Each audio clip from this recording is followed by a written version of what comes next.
ప్రేమించిన వాడిని నమ్మి భర్తను వదిలేసి నిలువున మోసపోయింది ఓ యువతి. పెళ్లైన 3వ రోజే ప్రియుడితో వెళ్లిపోయిన యువతిని 2 నెలలు వాడుకుని వదిలేశాడు ఆ మోసగాడు. భర్తకు దూరమై ప్రియుడి చేతిలో మోసపోయి న్యాయం కోసం రోడ్డెక్కింది ఆ బాధితురాలు. ప్రియుడి ఇంటి ముందు ఆందోళనకు దిగింది.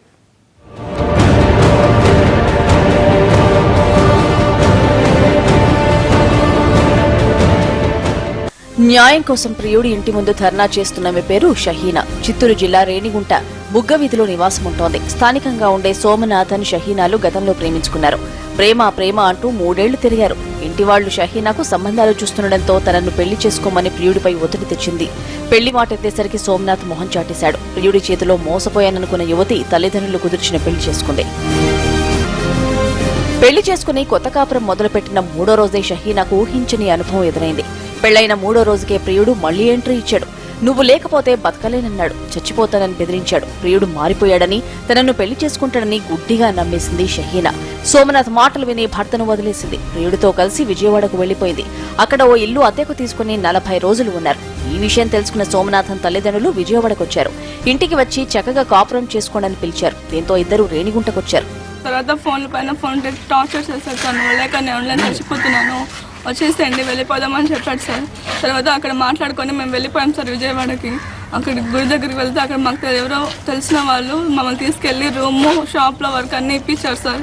అక్కడే ఉన్నాం సార్ 1.5 నెల అంతా హ్యాపీగా, ఏం బాధ లేకుండా.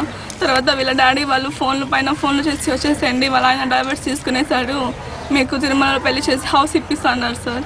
అక్కడి నుంచి వచ్చాం సార్ పల్లిపేటకి. వస్తే పల్లిపేటలో ఎవరో 2 పెద్ద వంతడికి వచ్చి ఇలా బెదిరించారు. అబ్బాయికి ఏం కాలేదు, చేసుకుంటే పోలీస్ స్టేషన్కి వెళ్తారు అని చెప్పారు సార్.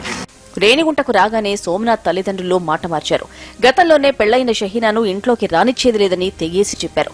నువ్వు అవసరం లేదని షహీనాను గెంటేశారు. దీంతో తనకు జరిగిన అన్యాయంపై పోలీసుల్ని ఆశ్రయించింది షహీనా. పోలీసులకు ఫిర్యాదు చేసిందని తెలుసుకున్న సోమనాథ్ తల్లిదండ్రులు షహీనాను బెదిరించారు.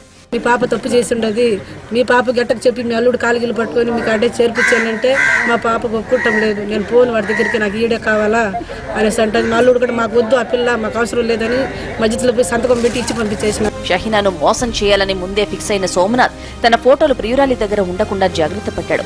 గతంలో తాము దిగిన ఫోటోలన్నీ తీసుకుని కాల్ చేశాడు. ప్రియుడి చేతిలో మరోసారి మోసపోయిన షహీనా తనకు న్యాయం చేయాలంటూ సోమనాథ్ ఇంటి ముందు అర్ధరాత్రి నుంచి చలిలో ధర్నాకు దిగింది.